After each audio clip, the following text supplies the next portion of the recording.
بسم اللہ الرحمن الرحیم۔ ذمی کون ہوتا ہے؟ ذمی اسلامی ریاست میں ذمی کسے کہا جاتا ہے؟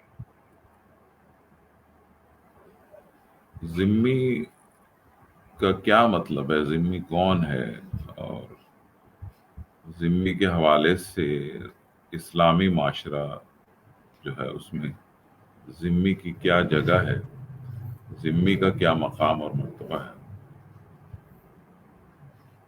تو ذمی جو ہے وہ اس شخص کو یا ان لوگوں کو کہا جاتا ہے اسلامی معاشرے میں جو غیر مسلم ہیں اور فدیہ دیتے ہیں، جزیہ دیتے ہیں اسلامی ریاست کو، اور انہیں تمام قسم کے حقوق حاصل ہوتے ہیں، ان کی زندگی، ان کے جان و مال کی حفاظت، عزت آبرو کی حفاظت مسلم ریاست کے ذمہ ہوتی ہے۔ تو اس لحاظ سے ان کا نام جو ہے وہ ذمی رکھا گیا ہے۔ ذمی اسلامی ریاست کا وہ شہری ہے جو مسلمان نہیں ہوتا، یعنی کہ غیر مسلم معاشرے سے تعلق رکھتا ہے۔ اگر وہ پہلے سے اس ریاست میں موجود ہے جو کہ اسلامی ریاست ہے، تو وہ وہاں کا برابر کا حقوق رکھنے والا شہری ہے، اور وہ ذمی ہے۔ اس کے کچھ حقوق اور فرائض ہیں جو ہم ابھی بعد میں ڈسکس کریں گے۔ اور ذمی کے حوالے سے دو طرح کی ذمی ہیں، ذمیوں کی دو اقسام ہیں۔ اس میں پہلی قسم جو ہے وہ حربی کہلاتے ہیں، ہے سے حربی یعنی حملہ کرنے والے۔ تو حربی اس قسم کے ذمیوں کو کہتے ہیں جو اسلامی فوج کو، اسلامی لشکر کو قبول نہیں کرتے، ہر وقت ان کے خلاف محاذ ان کے دل میں ان کے خلاف نفرت موجود رہتی ہے۔ وہ کوشش ان کی یہ ہوتی ہے کہ کسی نہ کسی طرح سے ہمارا تسلط واپس برقرار ہو جائے اور ان مسلمان افواج کو یہاں سے باہر نکال دیا جائے یا انہیں نقصان پہنچایا جائے۔ تو حربی جو لوگ ہیں انہیں تو اسلامی شریعت میں ان کو قتل کرنے کا حکم ہے۔ دوسرے قسم کے ذمی وہ ہیں جو کہ قبول کر لیتے ہیں، اسلامی ریاست کو قبول کر لیتے ہیں، اسلامی فوجوں کو قبول کر لیتے ہیں، سرنڈر کر دیتے ہیں، یعنی ان کے آگے سر تسلیم خم کر دیتے ہیں، اپنے بیوی بچوں، جان، عزت آبرو کی حفاظت کی خاطر مسلمان فوج کو جزیہ عطا کرتے ہیں۔ تو یہ ان کا ایک بنیادی فرق ہے دو قسم کے ذمیوں کا۔ حضرت عمر بن عبدالعزیز کے زمانے کا ایک واقعہ تاریخی کتابوں میں درج ہے، اور آپ کی اس ٹیکسٹ بک میں بھی، جس کا نام کہ اسوہ ہے، اسلامک اسٹڈیز کی ٹیکسٹ بک ہے، اس کا چیپٹر نمبر 5 ہم کر رہے ہیں، اسلامی معاشرہ اور اسلامی معاشرے کے عناصر۔ تو حضرت عمر بن عبدالعزیز کی خلافت کا ایک واقعہ ہے جب اسلامی فوجوں نے ازبکستان کے علاقے سمرقند کی جانب پیش قدمی کی اور وہاں جا کر بستیاں قائم کر لی، اپنی رہائش گاہیں بنا لی، اور وہاں انہوں نے رہائش اختیار کر لی اور غیر مسلموں سے جزیہ وصول کرنا شروع کر دیا۔ وہاں کے جو رہائشی تھے، جو مقامی تھے، عیسائی لوگ تھے، ان کے علم میں یہ بات آ گئی، انہوں نے کہیں سے اس بات کا پتہ چل گیا انہیں کہ یہ جو طریقہ اسلامی فوج نے اختیار کیا ہے یہ دراصل ان کے جنگ کے بنیادی اصولوں کے خلاف ہے۔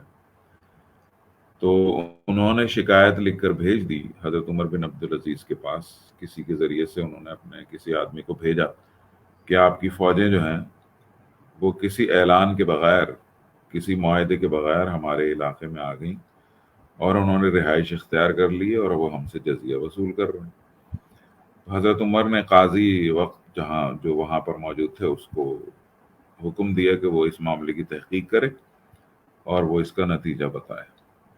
اس نے، قاضی نے، اس وقت کے جو قاضی صاحب تھے انہوں نے معاملے کو عدالت میں لے کر آئے، اس کو سنا دونوں جانب سے، اور پھر فیصلہ مسلمانوں کے خلاف گیا کہ انہوں نے جو ہے وہ کوئی مراسلہ بھیجا نہیں، کوئی معاہدہ کیا نہیں۔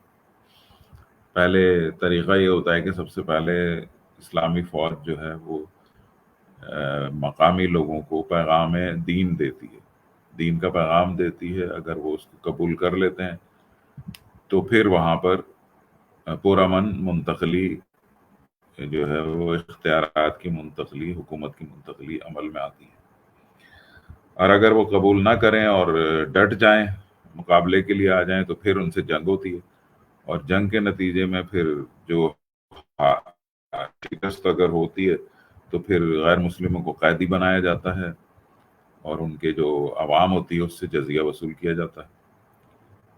یہ سب کچھ کیے بغیر ہی اس وقت کی فوج جو ہے وہ، تو اس ساری صورتحال میں حضرت عمر بن عبدالعزیز نے یہاں سے حکم صادر فرمایا کہ فوجوں کو کہا جائے کہ جو سنتیں ادا ہونے سے رہ گئی ہیں، سنت کے برخلاف عمل کیا گیا ہے، ان کو پورا کریں، ان مراحل کو پورا کریں، اور اس کے بعد وہاں پر اپنی رہائش گاہیں بنائیں۔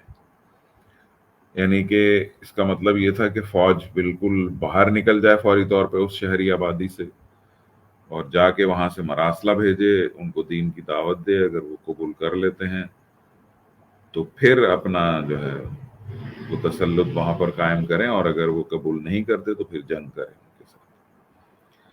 جب ایسا ہوا اور فوجیں باہر جا کر کھڑی ہو گئیں اور انہوں نے وہی طریقہ اختیار کیا، تو وہاں کی جو آبادی تھی وہ دیکھ کر یہ بات بڑی حیران رہ گئی کہ یہ کس قسم کے طاقتور لوگ ہیں، یہ کس قسم کے انسان ہیں کہ جنہوں نے بغیر کسی نقصان پہنچائے اور ان لوگوں کی پوری آبادی خالی کر دی اور خود جا کر باہر کھڑے ہو گئے۔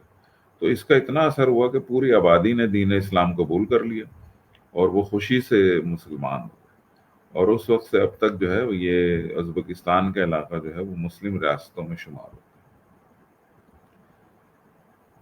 تو اسٹوڈنٹس، یہ اسلام کے جو اصول ہیں، ان کے ثمرات ہیں، جس کی وجہ سے لوگ جو ہے وہ دین اسلام کو پسند کرتے ہیں اور قبول کرتے ہیں۔ اب ہم دیکھیں گے کہ ان کے حقوق اور فرائض کیا ہیں۔ ذمی جو ہے یہ کس قسم کے ان کے حقوق اور فرائض ہیں، یہ ہم اس میں دیکھیں گے۔ تو میں نے آپ کو تفصیل سے بتایا اس کے حوالے سے کہ یہ جو ان کی اقسام ہیں وہ بتائی، اور اس کے بعد میں نے آپ کو یہ واقعہ بتایا جس میں کہ اسلامی فوج کا جو اخلاق تھا اور جو خلیفہ وقت کا فیصلہ تھا، اس نے وہاں کی غیر مسلم آبادی کو ایسا متاثر کیا کہ وہ دین اسلام قبول کرنے پر مجبور ہو گئے، اور انہوں نے اسلام قبول کیا۔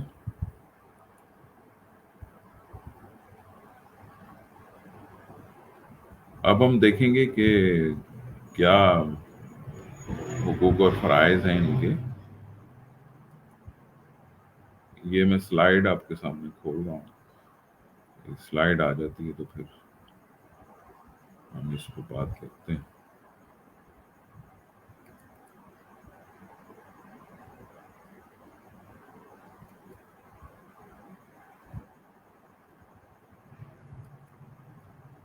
یہ سلائیڈ میں آپ کے سامنے لگا رہا ہوں، لیکن یہ ابھی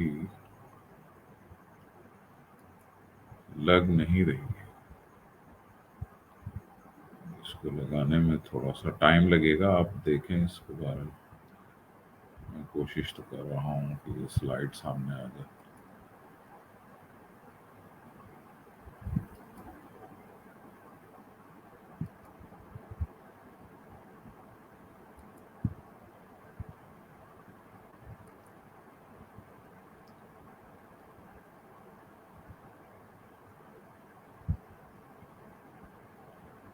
یہ سلائیڈ آپ کے سامنے آ جائے گی۔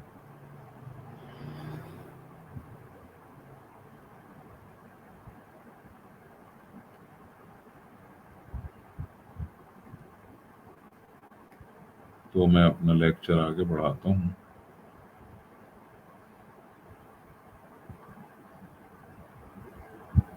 لیکن یہ اسکرین پہ آ نہیں رہی ہے۔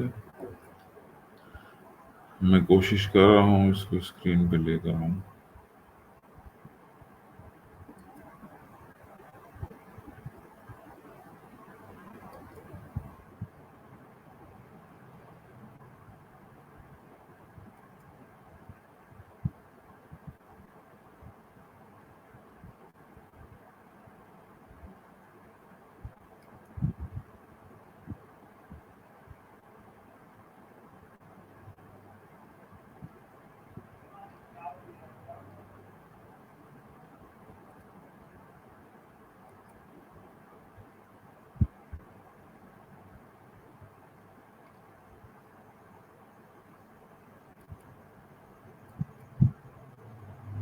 یہ اسکرین پہ آ نہیں رہی، یہ آ جائے تو پھر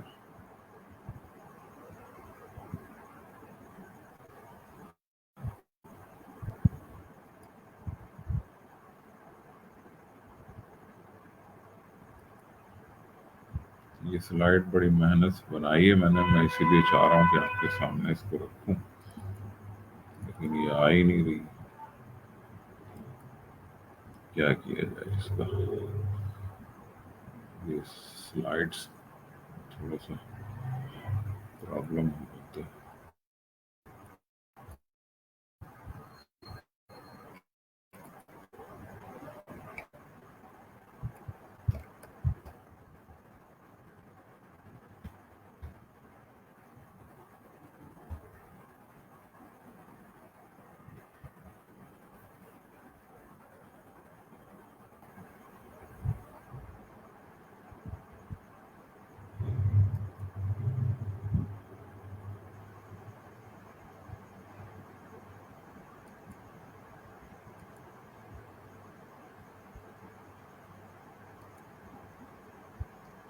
اس طرح یہ آئے گی نہیں،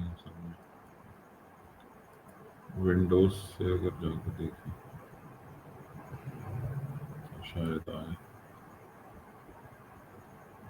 ونڈوز سے دیکھتے ہیں۔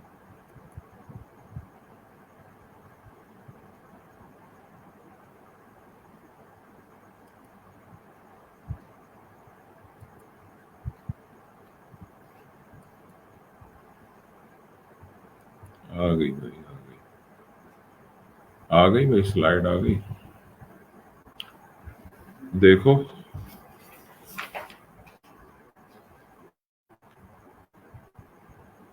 ذمیوں کے حقوق اور ذمیوں کے فرائض،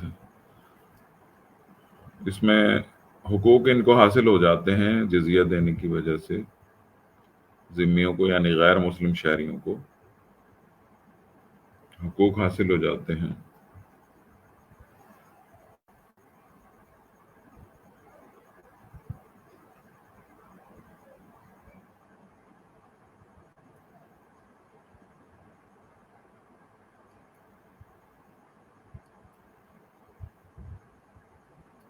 اب آ گئی، اب آ گئی۔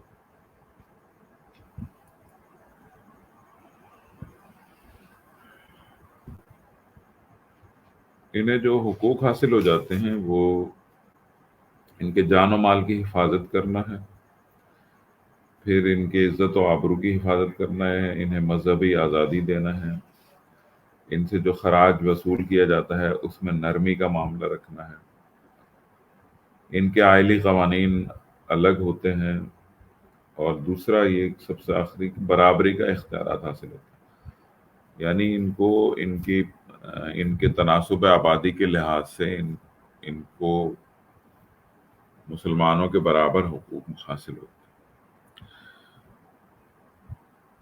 فرائض میں ان کے جو ہے کہ ملکی قوانین کی پابندی انہوں نے کرنی ہے، لازمی طور پہ ملکی قوانین کے خلاف نہیں جا سکتے۔